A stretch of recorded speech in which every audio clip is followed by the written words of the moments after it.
Hello friends, अस्सलाम वालेकुम वरहमतुल्लाहि वबरकातुहू। तो जी, कैसे हैं आप सब लोग? अल्लाह पाक का शुक्र, मैं बिल्कुल ठीक ठाक आप सबकी दुआओं से। आप सब कैसे हैं? कमेंट बॉक्स में ज़रूर बताइएगा। आप सब जहाँ कहीं भी हैं खैर खैरियत से रहें, कोई भी गम परेशानी बुरा वक्त आप तक ना पहुँच सके।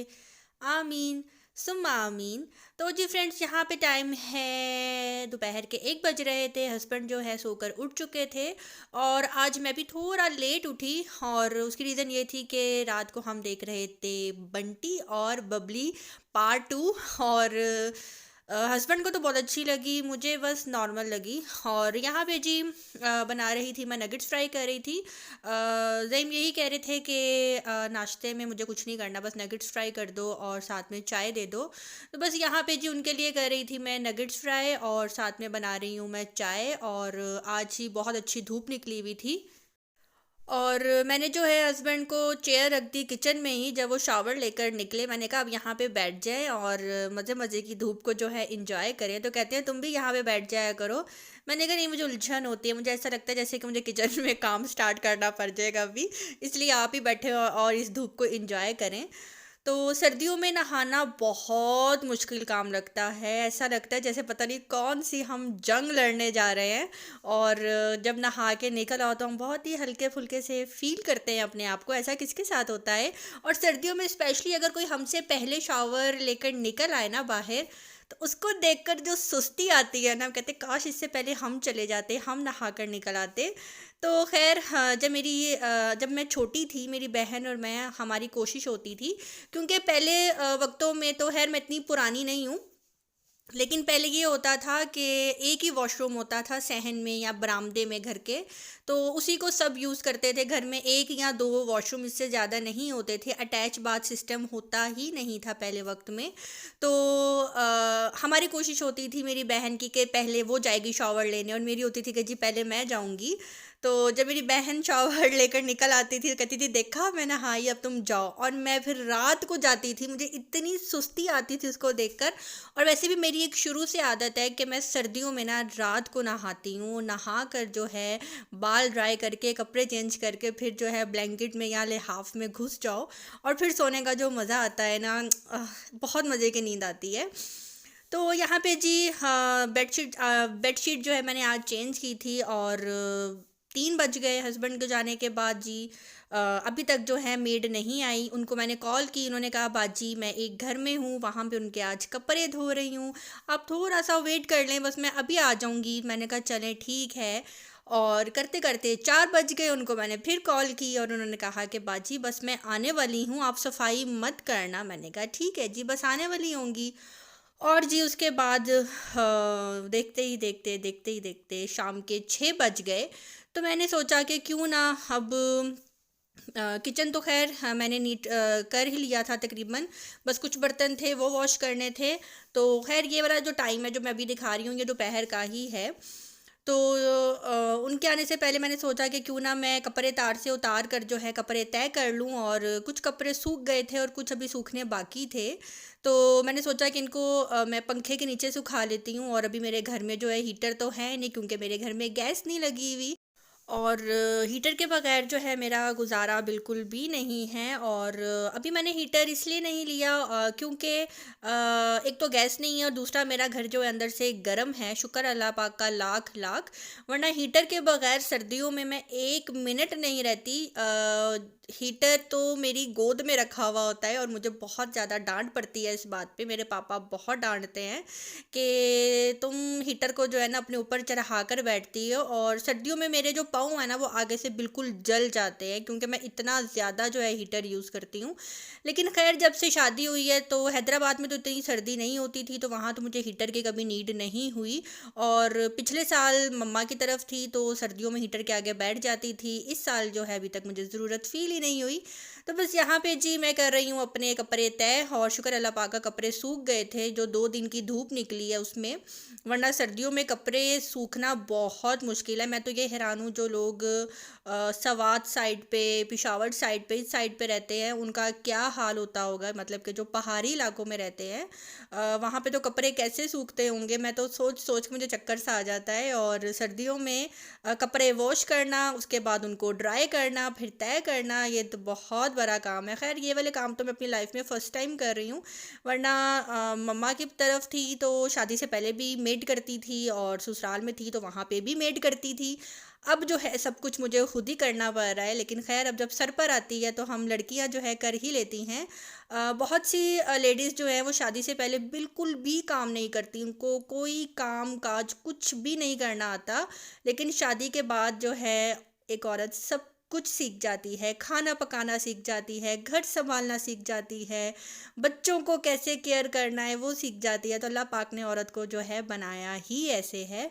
और उसके बाद जी कपड़े भी मेरे हो गए तय, लेकिन मेरी जो मेड है वो बिल्कुल भी नहीं आई, और मुझे आया इतना ज़्यादा गुस्सा कि मैं आपको बता नहीं सकती। तो गुस्से का मेरा ये आलम था कि मैंने अपने हस्बैंड को कॉल की और मैंने कहा कि ज़ईम मेड नहीं आई, मैं क्या करूं। तो ज़ईम ने कहा कि कोई बात नहीं, हम चेंज कर लेते हैं, मैं कोई और ढूंढ देता हूँ। मैंने कहा यार जब मैं खुद काम कर सकती हूँ तो फिर आप क्यों कहते हो कि नहीं खुद नहीं करना, मैं खुद कर लूँगी। उन्होंने कहा नहीं, मैं कल पता करता हूँ गार्ड से, कोई और रख लो, और उनको कहूँगा कि जी हमें सुबह 7 या 8 बजे तक एनी हाउ घर की सफाई करवानी है। तो मुझे बहुत बुरा लग रहा था, और मगरिब का टाइम जो है गुज़र चुका था। मैंने मगरिब के बाद सफाई की। वैसे तो मेरी सासू माँ मेरे सर पर नहीं है, लेकिन अगर वो होती तो वो कहती कि तुम ऐसे ही सोचो, तुम सफाई नहीं करोगी, क्योंकि वो मना करती हैं शाम के टाइम रात के टाइम झाड़ू फेरने से। लेकिन मेरी मजबूरी थी, और मैं ज़ईम को यही बोल रही थी कि अब मैं रात के टाइम सफाई करूं, और ये कोई तरीका है। तो मुझे ये कह रहे थे कि अच्छा गुस्सा नहीं करो, रूम साफ़ कर लो। लेकिन जब आप सफाई करने बैठते हो तो फिर आपका होता है कि जहाँ जहाँ गंद नज़र आ रहा है आप प्रॉपर कर लो। खैर मैंने आज सिर्फ झाड़ू लगाया था, मोप मैंने नहीं लगाया क्योंकि मुझे उसकी नीड ही नहीं हुई मोप की। तो बस यहाँ पे जी सफाई कर रही हूँ, और बेला कह रही हूँ, जो जेली है वो मेरे साथ साथ है। अच्छा मेड के साथ नहीं होती, शायद उसकी मेड के साथ बनती नहीं है, मेरे साथ साथ जो है ना पूरे घर की सफाई करवाती है, और मुझे बताती है कि जी जहाँ से लगाएं यहाँ भी गंद है, यहाँ भी गंद है। तो बस जी मुझे पकाना था आज डिनर में, मखनी हांडी बनानी थी। सफाई करने के बाद जी मैंने सोचा कि अब जी किचन में चलते हैं, खाना पका लेते हैं, क्योंकि मुझे 8 बजे जो है व्लॉग अपलोड करना होता है, और टाइम था मेरे पास बहुत कम। तो बस यहाँ पे जी लहसुन अदरक जो है मैंने मम्मा से मंगवाया था, मैंने पापा को कहा था कि आप मार्केट जाएंगे तो मेरे लिए ले आना। तो बस लहसुन आ गया था, मम्मा ने लहसुन छिलवा कर मुझे दे दिया था, और अदरक जो है उसकी पेस्ट मम्मा ने मुझे बना दी थी। तो मम्मा ने कहा था कि लहसुन की पेस्ट जो है ना वो तुम खुद बना लेना। तो बस यहाँ पे जी लहसुन की पेस्ट जो है मैं बनाने लगी हूँ। इसके अंदर जो है मैंने ऑयल ऐड किया, नमक ऐड किया, और बस मैंने ये दो चीज़ें ऐड की, और थोड़ा सा पानी ऐड किया। ऑयल और नमक मैंने इसलिए ऐड किया ताकि इसका जो कलर है वो चेंज ना हो। वैसे सिरका भी डालते हैं, सिरका जो है मेरे पास ख़त्म हुआ हुआ था, तो अल्लाह करे हाँ, ये ग्रीन ना हो। देखेंगे कुछ दिन बाद, अगर ग्रीन हो गया तो मैं आपको बताऊंगी, अगर नहीं हुआ तो भी बताऊंगी। तो बस खाने की तैयारी जो है मैंने यहाँ पे शुरू कर दी है। सबसे पहले मैंने लहसुन की पेस्ट बना के सोचा कि इसको मैं रख लूँ।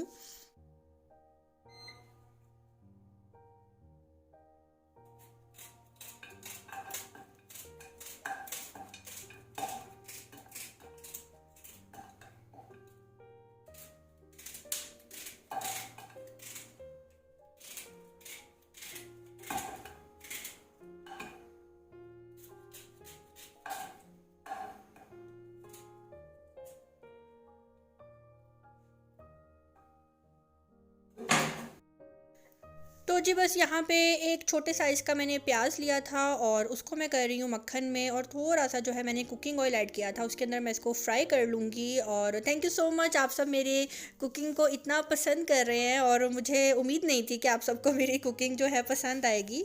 और कुकिंग जो है मैंने 11 साल की थी तब से मैंने स्टार्ट की हुई है, और कुछ मैंने मम्मा से सीखी, कुछ मैंने यूट्यूब से सीखी, किचन विद आमना से सीखी, कुकिंग विद शबाना से सीखी, और एक और चैनल है बहुत फेमस बजियास कुकिंग चैनल। सबसे पहले मम्मा की कुकिंग के बाद मैंने बजियास को देखना शुरू किया था। तो ये कुकिंग चैनल है जो मैं बहुत शौक से देखती हूँ। तो बस सिंपल यहाँ पे जी प्याज को मैंने फ्राई किया है, गोल्डन मैंने नहीं किया। उसी के अंदर जो है मैंने साबुत खड़े मसाले ऐड कर दिए, जिसमें ज़ीरा था, साबुत काली मिर्च थी और दालचीनी थी, और उसके अंदर मैंने चिकन ऐड करके उसको हल्का सा फ्राई किया। उसके अंदर मैंने ऐड कर दी है लहसुन और अदरक की पेस्ट। ये रही लहसुन अदरक की पेस्ट, और लहसुन अदरक की पेस्ट ऐड करने के बाद जो है मैं इसको कर लूँगी अच्छी तरह मिक्स। और मिक्स करने के बाद जो है मतलब कि हल्की सी इसकी भुनाई करूँगी 2-3 मिनट। और भुनाई करने के बाद मैं इसके अंदर ऐड कर दूँगी स्पाइसेस। सबसे पहले मैंने इसके अंदर ऐड किया है सूखा धनिया, पिसा हुआ सूखा धनिया ऐड करने के बाद मैंने इसके अंदर ऐड किया है हल्दी, और हल्दी ऐड करने के बाद मैंने इसके अंदर लाल मिर्च ऐड की है। और यहाँ पे इसके अंदर मैं ऐड करूँगी अब कुटी हुई लाल मिर्च, और इसको मैं कर लूँगी फिर अच्छी तरह से मिक्स। और नमक जो है मैं बाद में डालूँगी।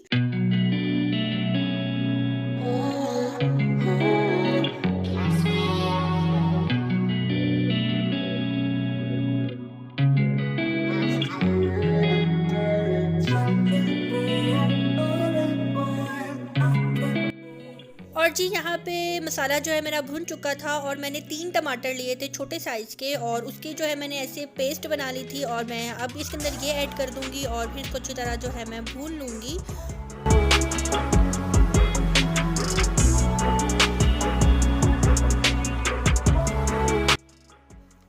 और जी अब मैं यहाँ पे इसके अंदर ऐड कर रही हूँ नमक। नमक जो है मैंने आधा चम्मच ऐड किया है, और क्योंकि मैंने इसके अंदर टमाटर ऐड किया है उसकी भी खटास होगी। इसके अलावा मैं इसके अंदर जो है दही ऐड करूँगी, उसकी भी खटास होगी। तो यहाँ पे जी मैं आपको दिखा रही हूँ अपना कटिंग बोर्ड। मुझे किसी ने कमेंट किया तुम हाथ में प्याज रख कर छीलती हो, धनिया हरी मिर्चें बनाती हो, तो बीबी तुम जाकर कटिंग बोर्ड क्यों नहीं ले आती। तो जी मेरे पास कटिंग बोर्ड है। मैं जब इस घर में शिफ्ट हो रही थी, जब मैंने ग्रॉसरी की शॉपिंग की, सब कुछ खरीदा, तो सबसे पहले मैंने कटिंग बोर्ड ही खरीदा था, क्योंकि मुझे कटिंग बोर्ड का बहुत शौक था। लेकिन वही बात, कुकिंग में प्रोफेशनल इतना ही हूँ या नहीं हूँ, लेकिन मैं कटिंग करने में हाथ में रख कर बहुत ज़्यादा माहिर हूँ। क्योंकि जब मैं 11 साल की थी तब ये चीज़ें तो इतनी नहीं थी आम पाकिस्तान में। जब भी कोई लहसुन अदरक प्याज बनाता था तो वो हाथ में पकड़ के ही बनाता था। तो मैंने भी कुछ ऐसे ही सीखा है, मैंने कटिंग बोर्ड के ऊपर रख कर कटिंग नहीं सीखी। ये नहीं कहूँगी कि मुझे नहीं आती, और ये भी नहीं कहूँगी कि मुझे आती है। बस अगर करना चाहूँ तो कर भी लूँगी, कटिंग इतना मुश्किल नहीं है। बस एक आदत सी बनी हुई है हाथ में रख कर जो है काटने की प्याज, और हाथ में रख कर मेरे प्याज काटने की स्पीड अच्छी है। तो कटिंग बोर्ड जो है इंशाल्लाह वो भी किसी दिन ओपन करूँगी। अभी तक अलकस की मारी ओपन ही नहीं कर रही, बस फटाफट प्याज पकड़ती हूँ, छिलका उतारा, टक टक टक काटा और खाना पकाना शुरू कर दिया। तो बस मैंने अभी आपने देखा होगा मैंने 1 प्याली जो है दही ऐड की है इसके अंदर, और बल्कि आधी प्याली दही कह लें वो ऐड की है उसके अंदर मैंने। और अब देखें उसकी जब मैंने भुनाई की है तो उसके ऊपर कितना अच्छा ऑयल आ गया। चिकन मेरा गल चुका था, और 3 चम्मच तकरीबन जो है मैंने इसके अंदर डाले हैं क्रीम के। ऑलपर्स की ले लें या कोई भी आप क्रीम ले लें, और वो ऐड करने के बाद जो है मैं इसको अच्छी तरह मिक्स कर लूँगी जल्दी जल्दी। और मिक्स करने के बाद जो है इसके अंदर मैं फिर से ऐड करूँगी मक्खन, क्योंकि पहले मैंने थोड़ा सा ऐड किया था, और अब मैं दोबारा इसके अंदर मक्खन ऐड करूँगी। और चटपट से जो है मेरी मखनी हांडी जो है, चिकन मखनी हांडी बनकर हो चुकी है रेडी। मखनी हांडी मेरे हस्बैंड को बहुत ज़्यादा पसंद है, और मेरे हस्बैंड के साथ साथ मुझे भी बहुत ज़्यादा पसंद है। अगर आप भी इस तरीके से ट्राई करेंगे तो यकीन जानिए आपको बहुत मज़ा आएगा। ये बहुत ही इजी, और घर में ये मसाले मौजूद होते हैं। मैंने कोई भी एक्स्ट्रा चीज़ इसके अंदर ऐड नहीं की है। हर घर में ज़ीरा, साबुत खड़े मसाले, और इसके अलावा नमक, मिर्च, हल्दी सब कुछ मौजूद होता है। बटर भी होता है, क्रीम भी होती है, दही भी होती है। तो बस इन चीज़ों से जी बन जाएगी हमारी जल्दी से मज़ेदार सी मखनी हांडी। और मेरा जो है आज का व्लॉग होता है यहीं पे ख़त्म, और उम्मीद करूँगी मेरा आज का व्लॉग जो है आप सबको बहुत पसंद आया होगा। जिसने अभी तक मेरे चैनल को सब्सक्राइब नहीं किया, जाते जाते मेरे चैनल को सब्सक्राइब कर लें, और कोशिश कीजिएगा कि मेरे चैनल को शेयर भी कर दें। नए आने वाले फ्रेंड्स को बहुत बहुत शुक्रिया, थैंक यू सो मच। कल से लेकर अब तक बहुत से लोग जो है मेरे चैनल पे आए हैं, आप सबका वेलकम मेरे चैनल पे। और अब मुझे दीजिए इजाज़त, मिलते हैं बहुत जल्द नेक्स्ट व्लॉग के साथ। अपनी दुआ में रखिएगा याद। अल्लाह हाफिज़।